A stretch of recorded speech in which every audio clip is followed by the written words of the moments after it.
Добрый вечер, уважаемые телезрители! В эфире первый выпуск программы «Беседы у камина». Наши беседы пойдут о том, что волнует каждого из нас сегодня, что приносит нам радость и смягчает наши сердца, а что, напротив, ожесточает их. Как жить всем нам в это непростое время и как справиться с вызовами, которые жизнь порой преподносит. Прошлый год изменил жизнь многих из нас. Никто не остался прежним. Все, о чем мы слышали в кино и читали только в книгах, стало вдруг реальностью. Реальностью, к которой никто не был готов. Но, как известно, жизнь не стоит на месте. Сегодня мы открываем новый календарь. Все, что было в прошлом году, осталось там.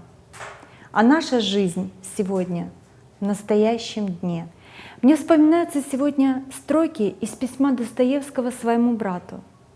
Федор Михайлович написал эти строки в Петропавловской крепости, когда впереди его ждали долгие годы каторги.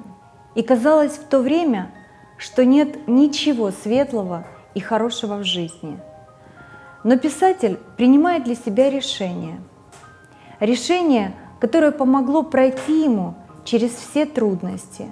Он осознает, что все силы надо направить на то, чтобы эту жизнь, всякий час этой жизни прожить как можно лучше, как можно достойнее пройти через все выпавшие на его долю испытания.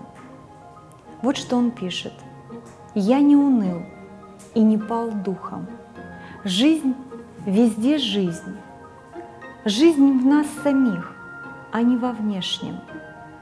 Подле меня будут люди, и быть человеком между людьми и остаться им навсегда, в каких бы то ни было несчастьях, не уныть и не пасть, вот в чем жизнь ее.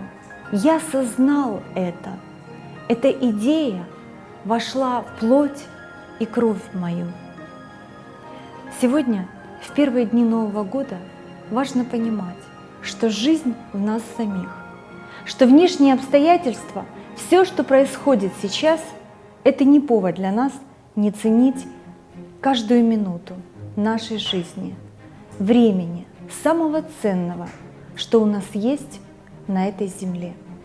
Пусть мир и радость наполняют сегодня ваши сердца.